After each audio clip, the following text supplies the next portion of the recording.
Good morning.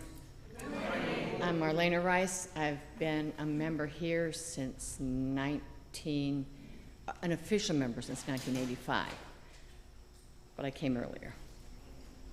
We are so glad that each one of you is here. If you are a newcomer, we hope you'll come back and make your spiritual home with us. For those who have already made UU Amherst your home, we hope you will continue to challenge yourself to grow and discover opportunities to learn and serve. All are invited to join us after the service for coffee and conversation in the Emerson room, directly behind this space. Children and youth are invited to depart for their activities following time for all ages. A quiet room for parents and babies is available through the green and growing space at the back of the chapel.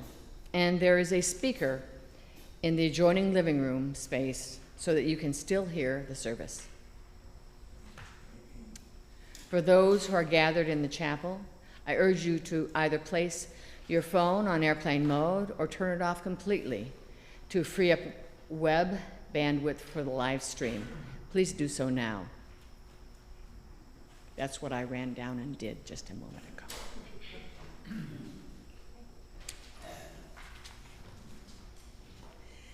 I add my welcome to the words already shared. I'm Reverend Michelle Buhite, the minister of this congregation. My pronouns, which I offer to create a truly inclusive and brave space for all to live into the fullness of their identities, are she and her. Today's service is focused on poetry, the poetry that speaks to our lives and experience. Last week, I shared some poetry and reflections with the promise that today would feature the poems that speak to you. I'm grateful for those who responded, either with their own writings or those of others who have inspired them. And truly that is the power of poetry as a spiritual practice. Sometimes it is the reverberation of an inner bell of belonging, while other times our own observations drive us to write those inmost thoughts. So I'm just curious, if you brought poetry with you, could you just give a small wave so I know where to put that in the service? Okay. Thank you. Our opening words this morning come from Linda Joy. Is Linda Joy still at the welcome desk? You know, it's so hard when you wear a lot of hats. Would you mind grabbing? Yes, please. And I don't know, I'll sing a couple of songs. I know some dances. And that's exactly what they're worth right there, is that little da-dum. Alrighty. So this is the joy of live theater. Actually, I can write myself a note about the folks that indicated. I used to have a pen here. Not there? Okay. Excellent. So this is an original poem from Linda Joy, and maybe Hazelnut too. that we are sharing as our opening words this morning. Oh, here comes the hazelnut guardian. Excellent. Sorry about that. That's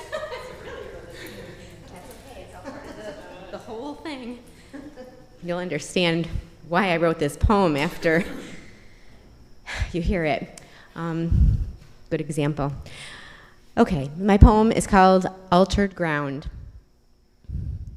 My wavy feet smatter in the sun as the water scrapes away the sand under my toes and leaves me standing on altered ground, different from what I was standing on moments before.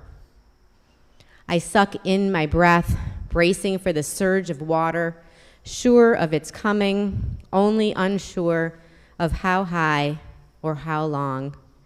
Rather than get knocked down, I choose to sit, holding my breath as the water rises over my head and scrapes away the ground beneath my bottom, leaving me sitting on altered ground, different from what I was standing on moments before.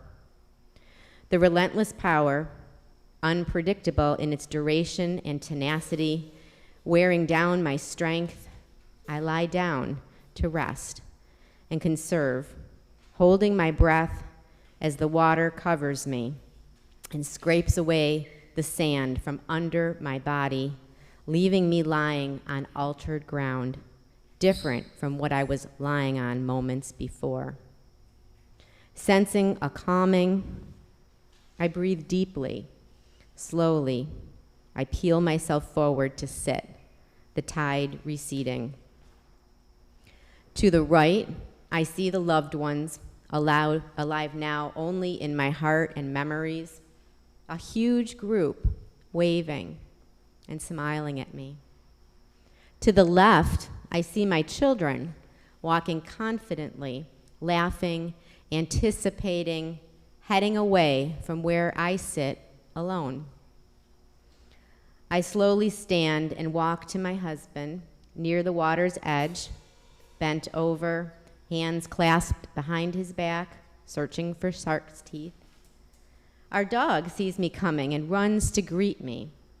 Eric looks up and smiles, reaching for my hand, and together we walk with our wavy feet smattered with sun as the water scrapes away the sand beneath our toes, leaving altered ground, different from what we were walking on moments before.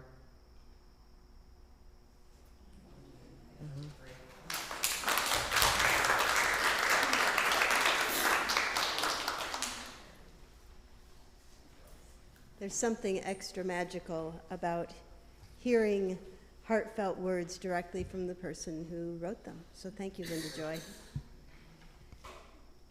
As we move into our sort of ritualized time of pouring water over stones, lighting chalices, a few folks have asked me why I moved these service elements to have the chalice lighting following the land acknowledgement, which is an excellent question.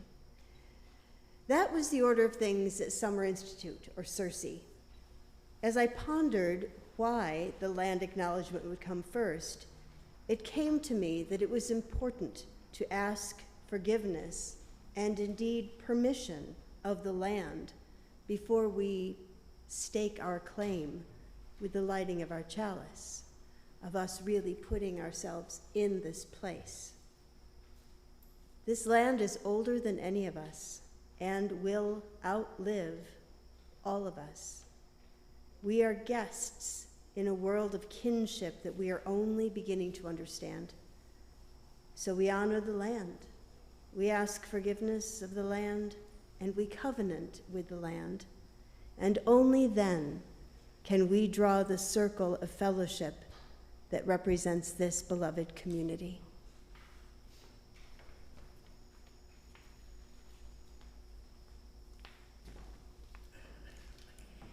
As we gather, we acknowledge that our church is built on holy ground, land that was nurtured and cultivated by those who occupied it before us. We give thanks to the Seneca, keeper of the western door, and the Tuscarora, 2 of the 6 nations that make up the Haudenosaunee, also known to our ancestors as the Iroquois Confederacy, which also include Mohawk, Oneida, thank you, Oneida, Onondaga, and the Cayuga. These and those who preceded them have long been in a relationship with the land, despite colonizers' attempts to eradicate them. On behalf of our ancestors, and acknowledging our own complicity in white supremacy culture, we ask forgiveness of the land and of the people whose blood was spilled, whose descendants were displaced, and who continue to struggle in a culture that too often does not honor their ways and their contributions. We offer this libation as our giveaway as we honor the struggle of all people seeking justice and peace. We seek courage and wisdom to heal the wounds of the past and build a better future story with all our neighbors and all fellow creatures together. It is our custom when we gather to light a chalice.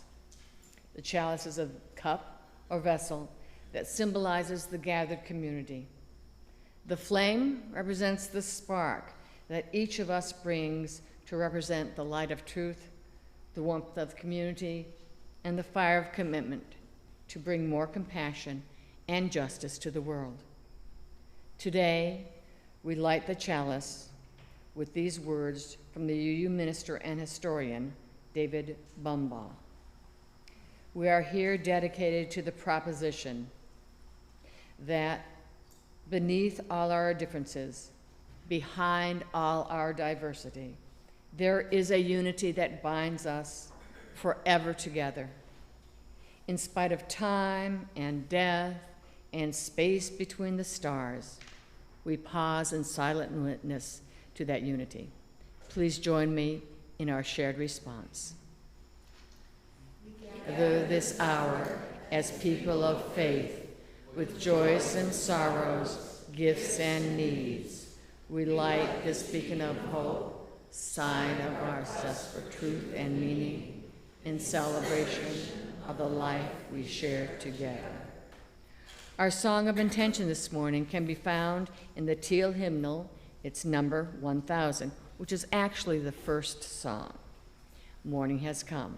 The lyrics will be projected up front. Please rise in body or spirit as we sing. Thank you.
may be seated.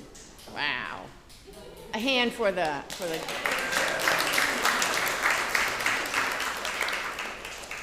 We are a beloved community, a gathering of people who have chosen to journey together, to encourage one another, and to be part of something important and life-changing.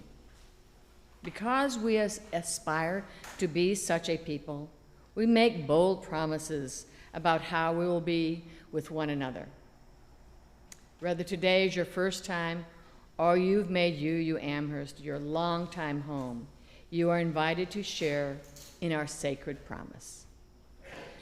Together we promise to gather in compassionate community, to celebrate diversity of thought and unity of spirit, and to seek wholeness for ourselves, our children, and our world.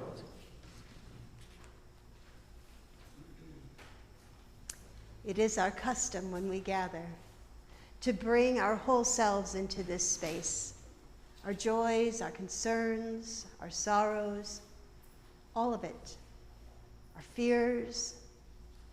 I could probably go on to the list of all that you're bringing with you, but know that it can be held in this space, that you can set down the things that might be heavy or share the things that are light. And so I invite you to come forward as you will and to place a stone or a shell on the table labyrinth in honor of all that you bring. And notice who's with you, and twinkle your eyes, or maybe offer a hand on a shoulder, whatever seems appropriate, and recognize that we are part of a community all together. The band will play as we come forward.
Place a final stone in recognition of the joys, concerns, and sorrows of those who are participating online.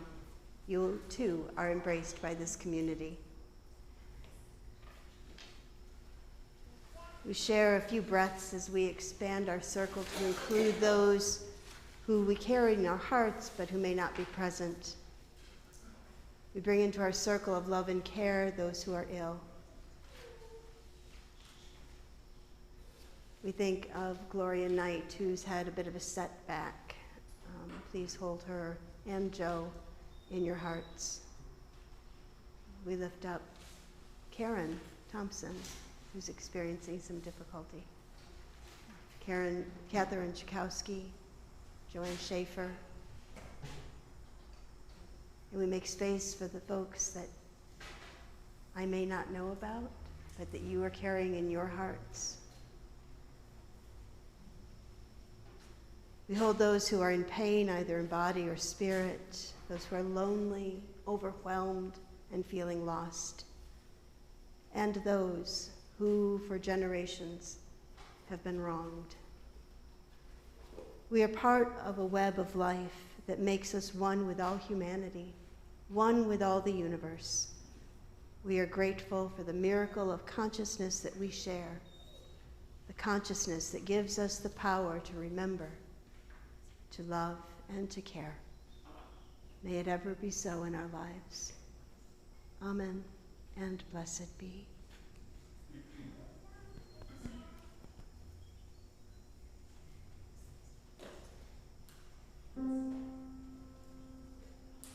Open the window, children.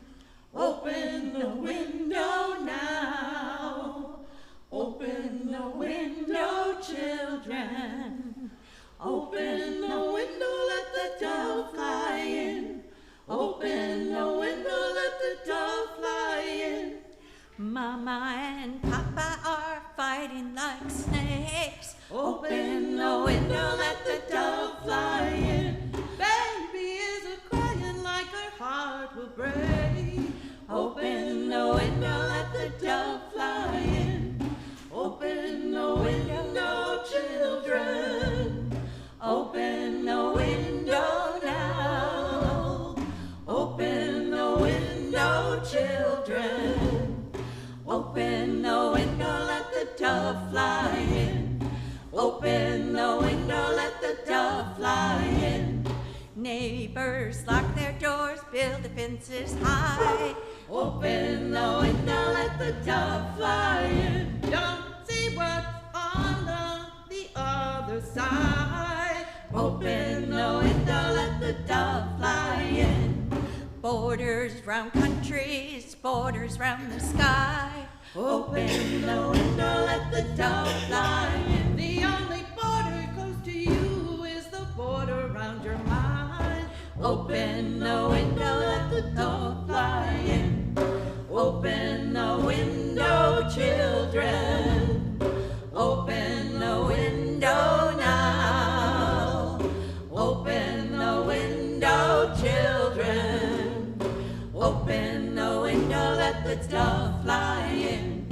Open the window, let the dove fly in. Some people have money, some people have none. Open the window, let the dove fly in. What's the use of having money if your heart's gone numb? Open the window, let the dove fly in. This big old world is in a great big mess. Open the window, let the dove fly in. Open the window, get some peace and rest.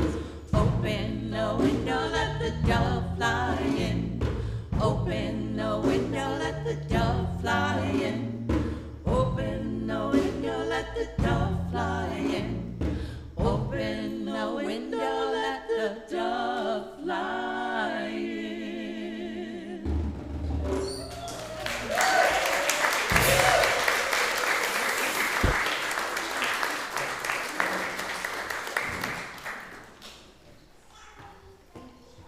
So for our time for all ages this morning, I just wanted to share a couple of poems from Shel Silverstein. Sometimes poetry can seem so serious. And so this is just proof positive that poetry can be light, it can be funny, it can, I don't know, poke us and go, you thought you were so smart. I don't like that kind of poetry and I will not read it. No, kidding.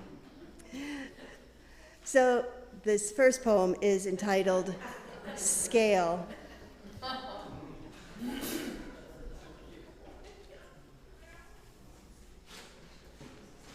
Someone forgot to enlarge the print in this book. I'll have a word to the publisher. If I could only see the scale, I'm sure that it would state that I've lost ounces, maybe pounds, or even tons of weight. You'd better eat some pancakes. You're skinny as a rail. I'm sure that's what the scale would say, if I could see the scale.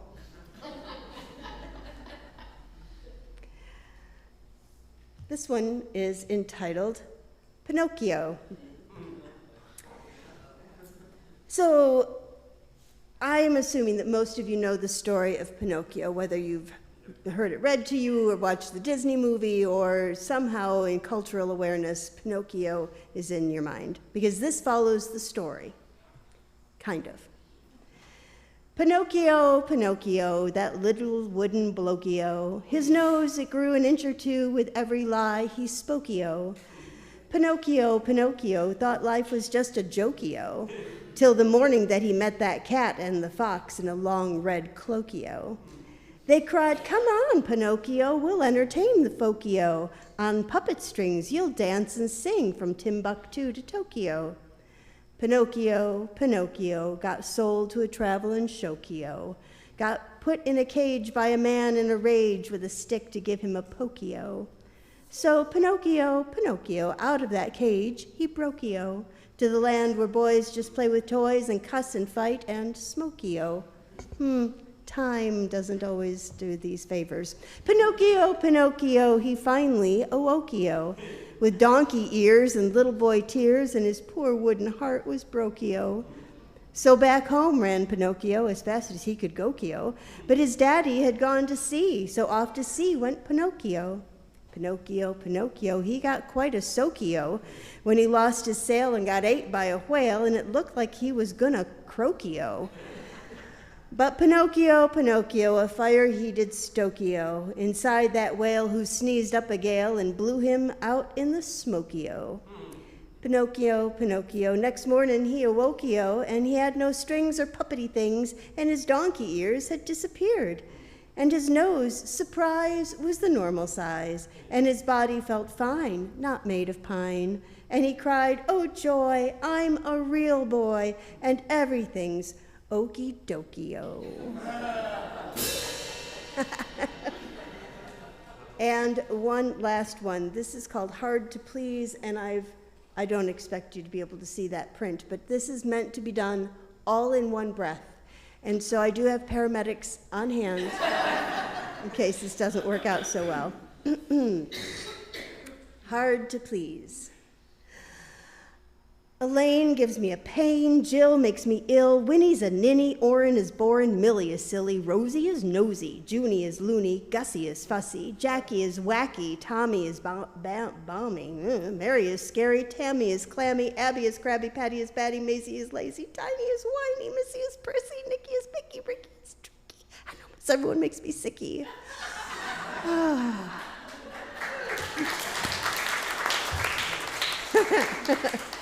Oh, how ridiculous. Okay.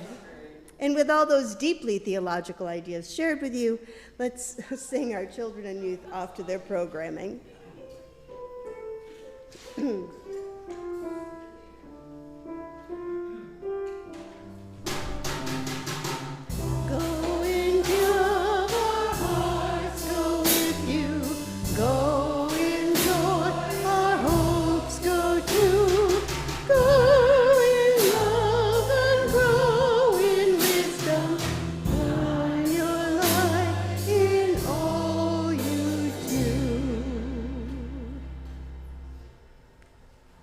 I apologize for the color contrast. It looked much different on my computer. So let me begin today with the same acknowledgement I offered last week, that a service devoted to poetry might seem like a puff piece at a time when the world is clamoring for our attention.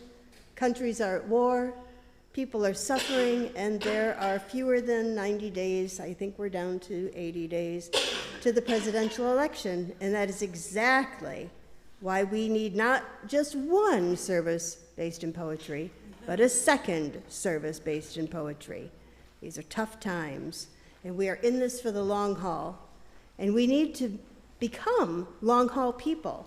We need to pay attention to our own needs so that we can be of service to people and principles that we care about. You know the whole thing that they say in airplanes, put the mask on yourself first and then help others. That's what we are doing. We are filling our spirits with beautiful words or silly words so that we can be ready to go out into the world to face what the world has. Spiritual practices are like the energy bar and electrolyte drink that you have in your knapsack. They keep us going when energy flags. You know that there are many ways that you can engage in spiritual practices. Some of you may engage in yoga or in meditation or taking a good long walk, going in the woods. I'll stop naming them because for every person I know you have at least 4, and so that would take us the rest of the time, and we would sing a song and then we'd be done. Today we will drink deeply from the well that restores our spirits as we hear the poetry that is giving life to you, the folks of UU Amherst. Last week you heard the poetry that moves me, that slakes my thirst and restores my soul. Today you'll hear poetry that is giving life to folks in this congregation. And so we will begin with Marlana Rice and the poem that changed her life.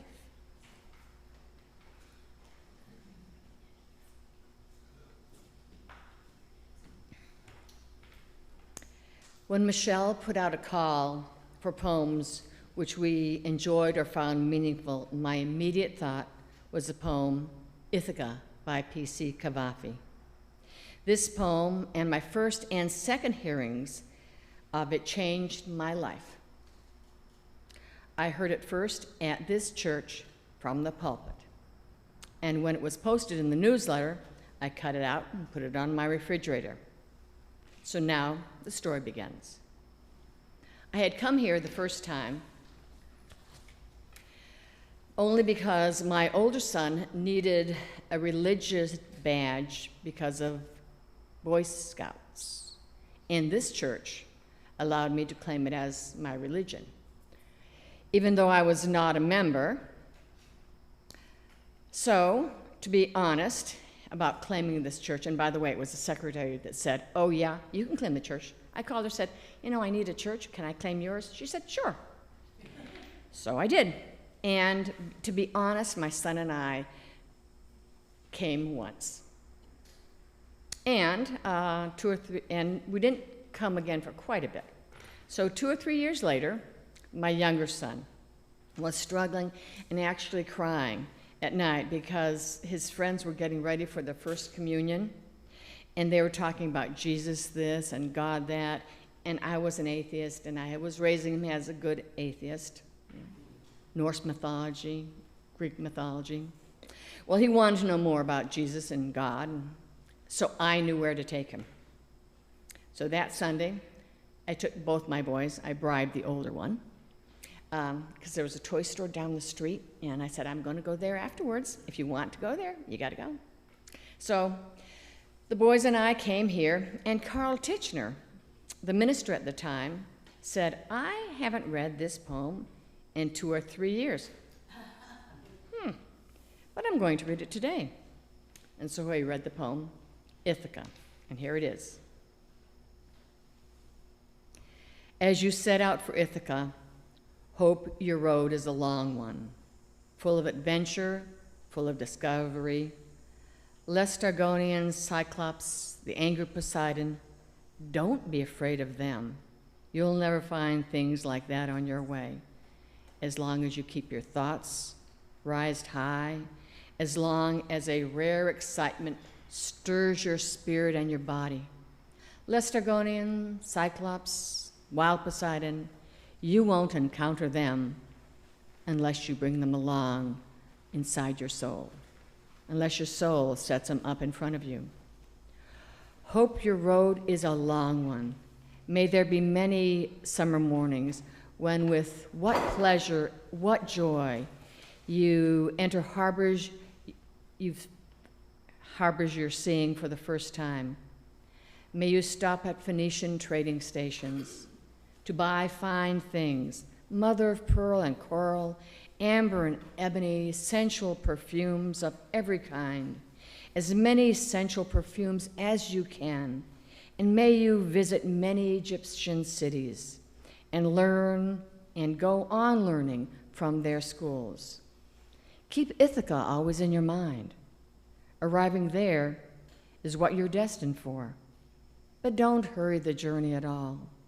Better it last for years, so you're old by the time you reach the island, wealthy with all that you've gained on the way, not expecting Ithaca to make you rich. Ithaca gave you the marvelous journey. Without her, you wouldn't have set out. She has nothing to give you now. And if you find her poor, Ithaca won't have fooled you. Wise as you will have become, so full of experience, you'll have understood by then what these Ithacas mean. I knew then that this church was for me, and I've made it my spiritual home ever since.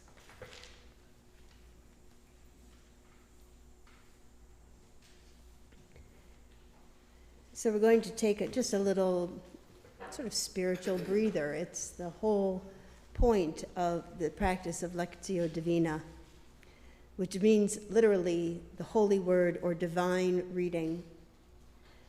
Unlike many traditions, Unitarian Universalists do not have just one sacred text.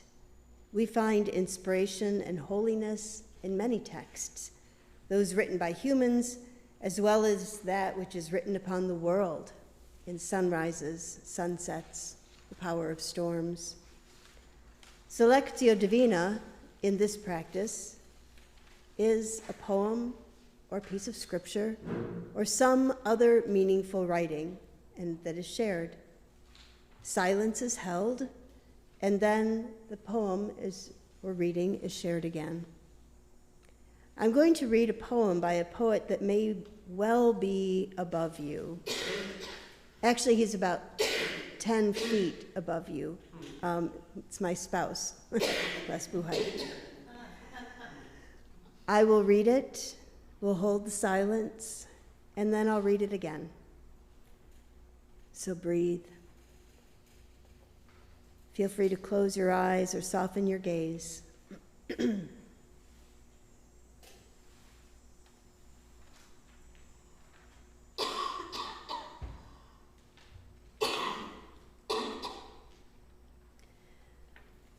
fabric of amity, afterword.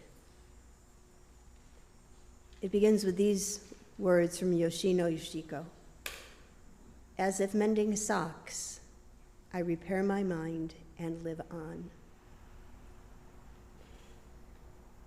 Not the scalding tears for present loves or next of kin unexpectedly deceased, but a dry and hollow sadness for old friends whose simple presence once had been a fundament, a substrate, the warp, if not the weft, of what I have become, whose journeys took them on their independent ways, now gone, surprisingly, bewilderingly gone.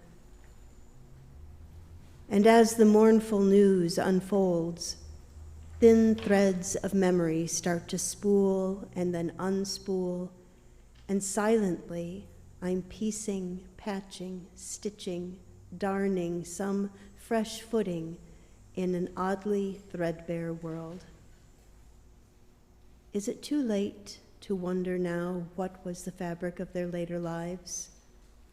Did they find their measure of true love, of happiness? What secrets, what regrets are wrapped in silence now, forever silent now? Should I be discomfited to ask, was I the same to them? What did they think of me? Did they think of me?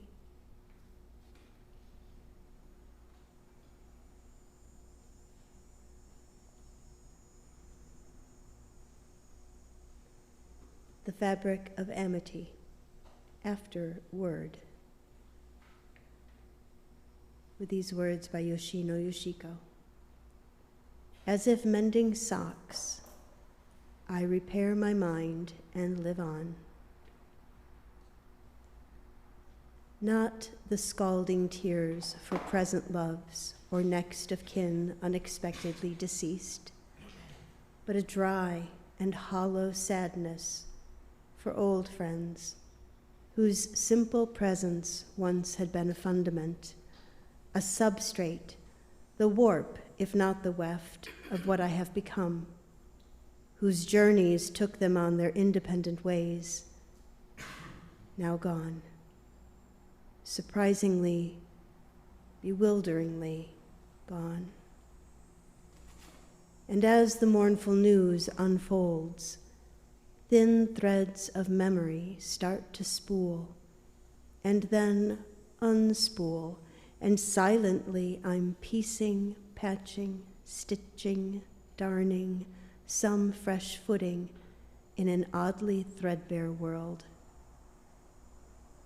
Is it too late to wonder now what was the fabric of their later lives? Did they find their measures of true love, of happiness? What secrets, what regrets are wrapped in silence now, forever silent now?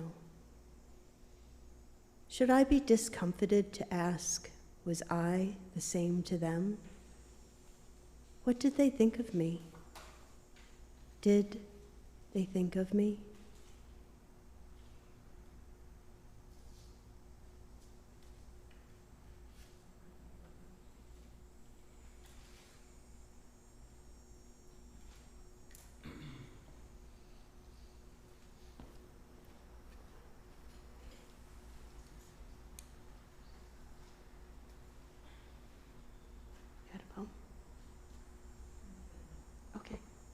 Marilee, you had a poem? I'm just making a little space. A couple folks connected with me that they have poems to share. Ooh, look at that tiny writing. This is a very personal poem. It was sent to me by a member of a local poetry society, and it's about my mother and my father. It was a gift to our community, a monument to honor our valley's greatest resource, water. Irvin and Esther Burchell, believing their gift would last a century, funded construction of a fountain designed with boulders from the new Don Pedro Dam, a showcase to highlight the value and beauty of water. Cornerstone for valley agriculture, foundation of Modesto's motto, water, wealth, contentment, health. Dedicated in 1973 at Modesto's crossroads, Briggsmore and McHenry Avenues, it was a touch point for the city.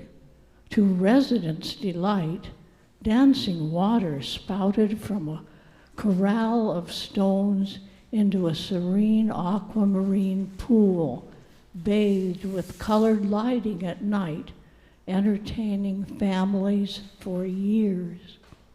Then pranksters added soap suds, drought demanded closure.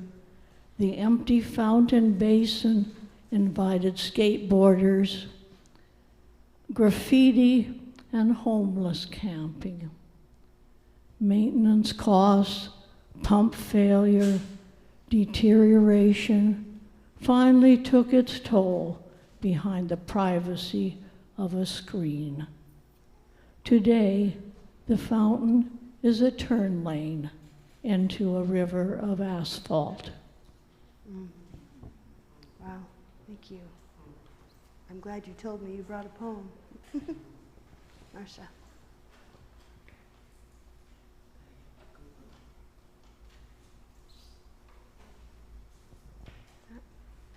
You want me to hang on to it?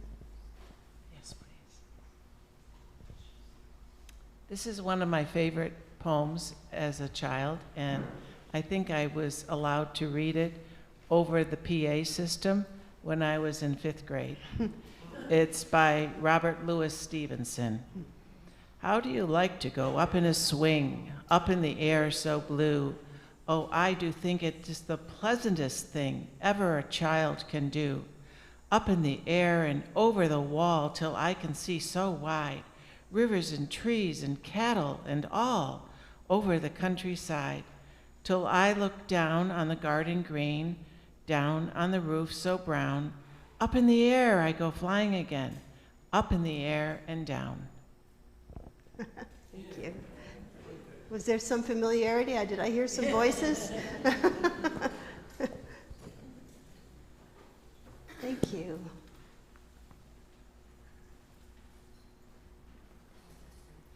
So that actually leads me beautifully. Thank you for the segue into the poetry that claims us. Some poetry just claims us, wraps itself around us, and simply won't let us go. It follows us for decades. Maybe it's that sonnet we had to memorize in English class that we never really understood at the time, but whose words bubble up, seemingly born from nowhere, to invite us into conversation. Let me not to the marriage of true minds admit impediments. Love is not love which alters when it alteration finds. Or how about, when in disgrace with fortune and men's eyes, I all alone beweep my outcast state, and trouble deaf heaven with my bootless cries, and look upon myself and curse my fate. Thank you, William Shakespeare. The power outage yesterday drove me to my bookshelf and to my little book of Shakespearean sonnets that I acquired over 40 years ago. And the introduction states, the grandeur of Shakespeare's 154 sonnets lies in what has been termed their unsurpassed meditative energy and lyric melody. They have also been called the most profound and suggestive poetry in the world. Little wonder that their words cling to memory.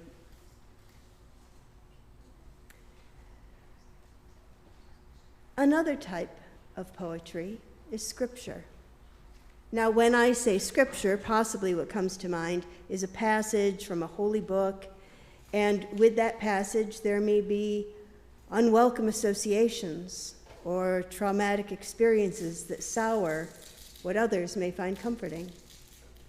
For those of us who may have hard associations with traditional or even New Age texts, it can be affirming and healing to begin a process of soul reclamation, trusting your own inner voice to reimagine and revise the messages from those texts, speaking your own truth. I offer one of those revisions now from a congregant who prefers to remain anonymous.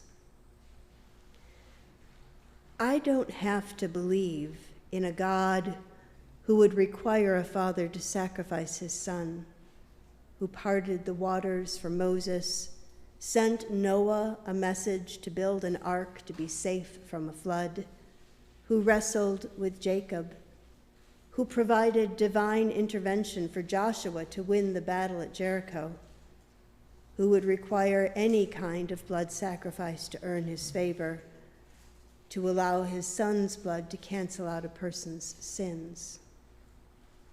I choose to believe that God nurtures this world, that he is in every mountain, stream, and living being, that the mountains and hills sing out with song. I just need to listen for the melody. Thank you, anonymous poet.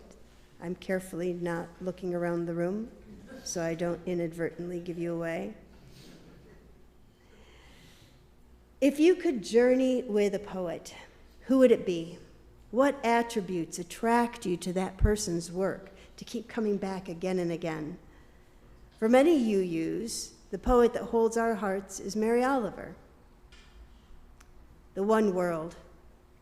This morning, the beautiful white heron was floating along above the water and then into the sky of this, the one world we all belong to. where everything, sooner or later, is a part of everything else. Which thought made me feel for a little while quite beautiful myself. Or maybe it's Wendell Berry, the piece of Wild Things. When despair for the world grows in me and I wake in the night at the least sound in fear of what my life and my children's lives may be, I go and lie down where the wood drake rests in his beauty on the water and the great heron feeds. I come into the peace of wild things who do not tax their lives for thought of grief. I come into the presence of still water, and I feel above me the day-blind stars waiting with their light. For a time, I rest in the grace of the world and am free. Perhaps you resonate with the terse poetry of our Unitarian ancestor, Ralph Waldo Emerson. Do not go where the path may lead. Go instead where there is no path and leave a trail. And what fun it is to discover a new voice, like the ones you find on Facebook. If you're not on Facebook, a lot of poetry happens there. But you might just go thumbing through books of poetry and discover a poet who resonates with you. Journey with that poet. Find out where they go and where you follow. I hope that you will befriend one of these sojourners to invite them into your own journey, to taste their words and apply them to your experience. Friends, we have barely begun to scratch the surface. Again, 2 services in a row, and we really, part 3 will be later this afternoon. No, I'll be alone. You have been invited into something unusual and potentially life-changing, and I hope that you will say yes to this experience. What is giving you life? Is it a song, a poem, a few stray words, or an affirmation that are keeping you afloat? Poetry, as a spiritual practice, centers and enlarges us. It broadens our scope and even our vocabulary. I hope that these 2 services will inspire you to feed your mind and your soul with the gift of words and the gift of music. It's another segue. You could feel that coming. So we are going to sing in Zulu. Hang on. Try that again. We are going to sing in Zulu. That was still barely enthusiastic. It's a super fun song, Siyahamba. I'm going to sing the Zulu words one time through. Then y'all are going to join me, and we'll sing a little Zulu, a little English, and then a little Zulu. Won't that be fun? If you feel the need to dance, I will not stop you. Okay. So, yeah, let's do this thing. You listen first time.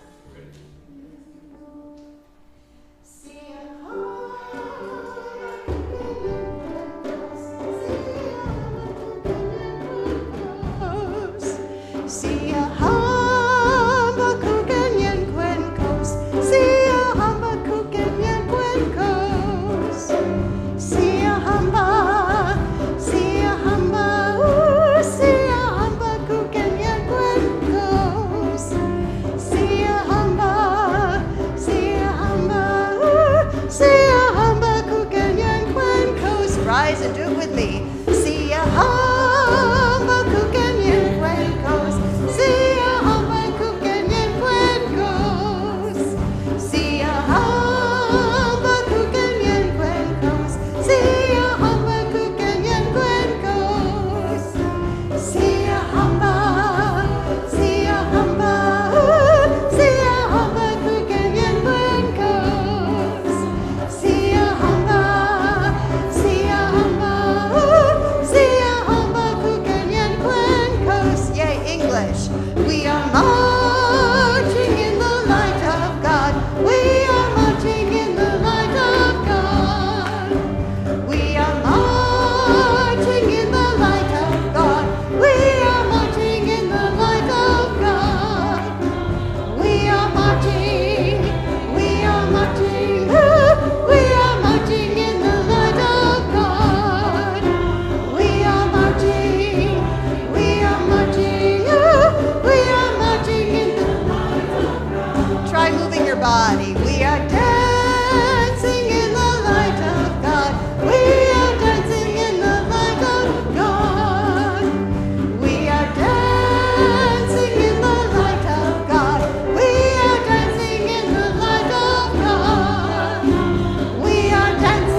kings are singing in the light of God. We are singing in the light of God. We are singing in the light of God. We are singing in the light of God. We are singing. We are singing. We are singing in the light of God. We are singing. We are singing. We are singing in the light of. Last verse. See a Habakkuk and yan cuencos. See a Habakkuk and yan cuencos. See a Habakkuk and yan cuencos. See a Habakkuk and yan cuencos. See a Habakkuk. See a Habakkuk. See a Habakkuk and yan cuencos. See a Habakkuk. See a Habakkuk. See a Habakkuk and yan cuencos. Listen to you singing Zulu.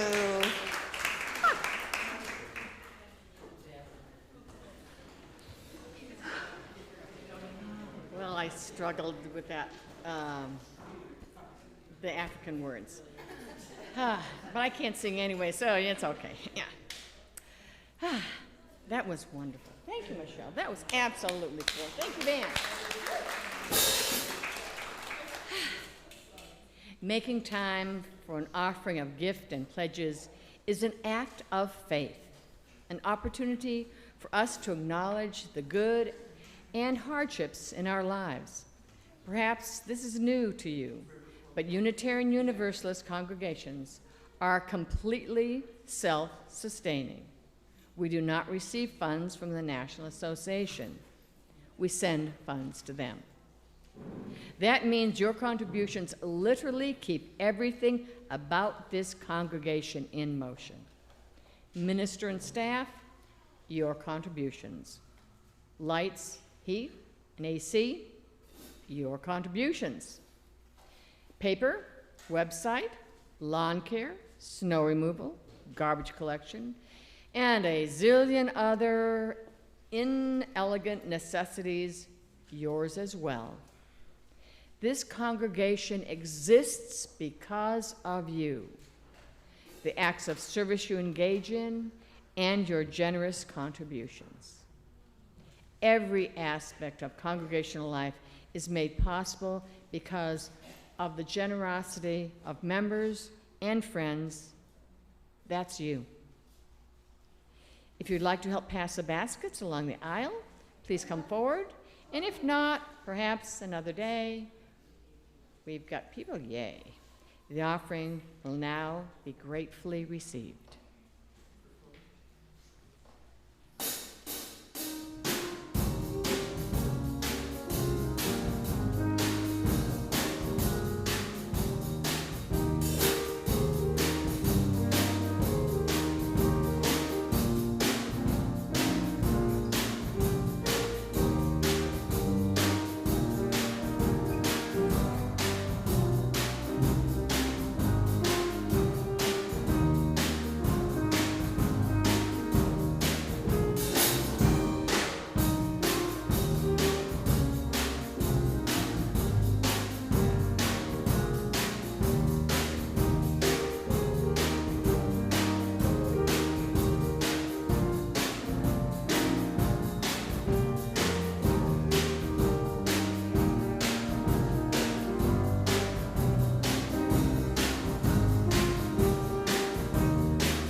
We began our service with the lighting of our chalice, a symbolic act to remind us that each of us is a spark that creates the flame each one of us brings to represent the light of truth, the warmth of the community, and the fire of our commitment to bring more compassion and justice to the world.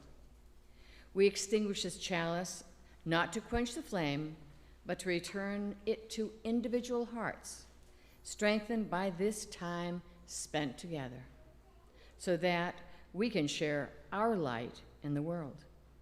Please join me as we extinguish our combined flame and accept the renewed flame in your own heart, that each of us might bring more light and love to a dark and hurting world. We extinguish this flame, but not the light of truth, the warmth of community, or the fire of commitment. These we carry in our hearts until we are together again. As our service draws to an end, our service to the world is ready to begin. Let me tell you about some of the opportunities to connect and serve in the days to come. We have so many ways to connect and serve in the days to come.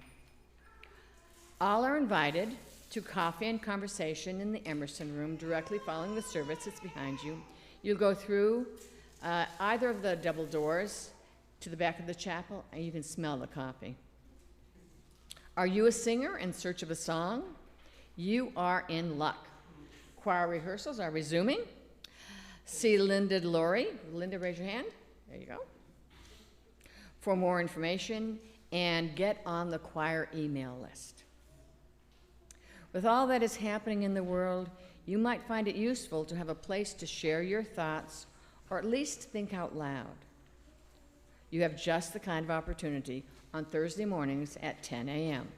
A new Zoom group is to discuss current events and unwind and talk with like-minded souls has begun.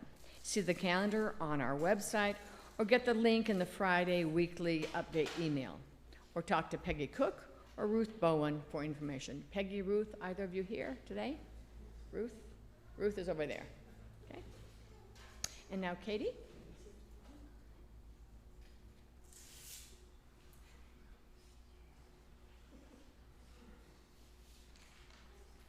Reverend Michelle knows the drill now that I need the steppy thing. So today's the day. We're making transformation boards and creatures today in the Murray meeting room, which is in the admin wing. We are kind of just manifesting whatever we want to bring in our lives. Transformation boards help put on paper what we're feeling, what we want to welcome in, what we want to let go of. And if you're not up for making a transformation board, then you're welcome to draw any type of creature that you want, anything that helps you release the energy that you're feeling. So we're starting at 12:30. Feel free to trickle in before, after, whenever you want. And we're in the Murray meeting room. But if you have any questions or concerns, you can come to me. I'll be popping around at coffee hour. Thank you.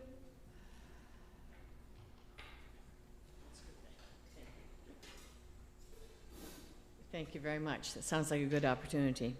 And now we'll hear from Suzanne Christ from the Green Team, who will share a bit about their activities and how you can get involved.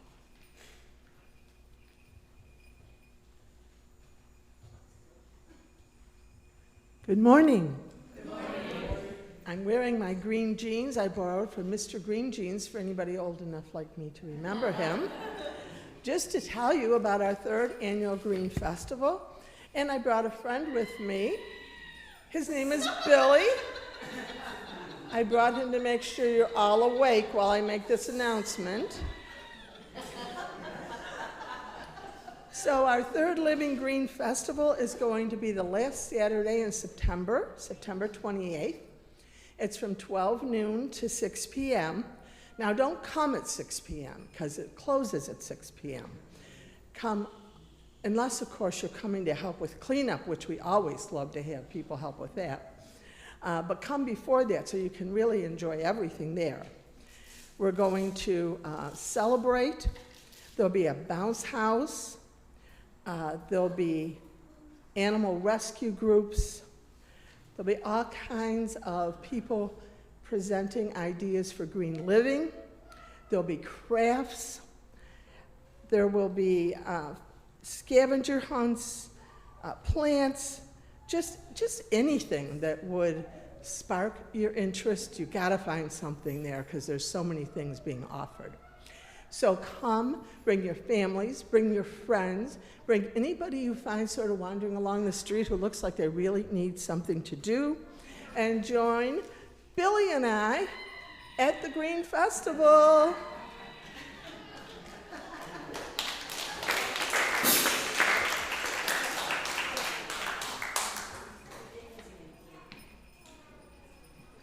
Yes, many of us do remember Mr. Green Jeans.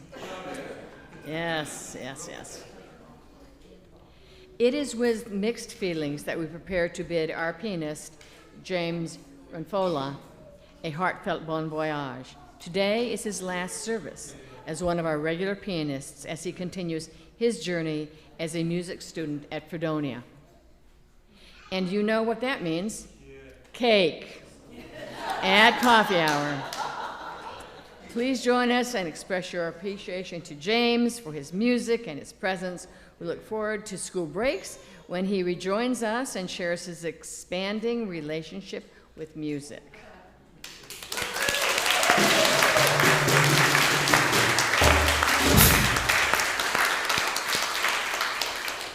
It has been wonderful, James. Thank you so much. As always, see the church newsletter at the forward for information regarding upcoming services and events. And now, please rise in body and spirit as we sing our closing blessing, remaining standing afterwards for the benediction.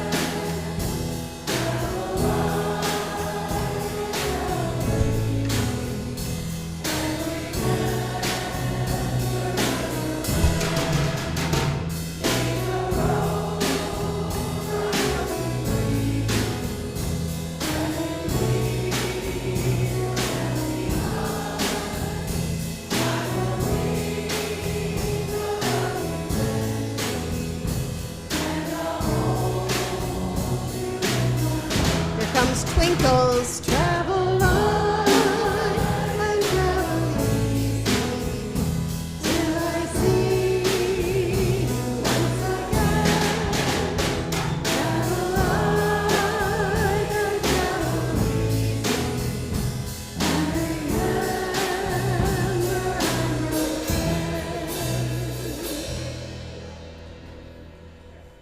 I'm going to say go ahead and be seated. Yeah, oh no, she's starting more. But our benediction has a few words to it, so it's a long time to stand. It is a poem that Pat Burke shared with me, and it's a poem by Caitlin Curtis entitled Don't Forget. And I think these are excellent parting words. Don't forget, my love, to live. Don't forget to bury your toes in sand and leave the car keys and laugh at oddities. Don't forget to marvel and feel despair, to sense danger and run from it. Don't forget to take chances, to climb mountains that no one believed you could climb. Don't forget to love yourself, all of you, from every season and every place, because you never know when will come knocking, never know who will come knocking for a cup of coffee and an overdue hug. Don't forget that you are alive right now until you won't be. And even then, don't forget how beautiful it was to call yourself home. Now, normally I would say go in peace, but something magic happened yesterday with these rascals over in the corner with instruments. That happened spontaneously, and it brought me such joy. Why would I deny you that joy? So the postlude, I mean, you're welcome to get up and mingle and walk around and do your thing. But if you have the sitting energy left, enjoy this music. Hit it, guys.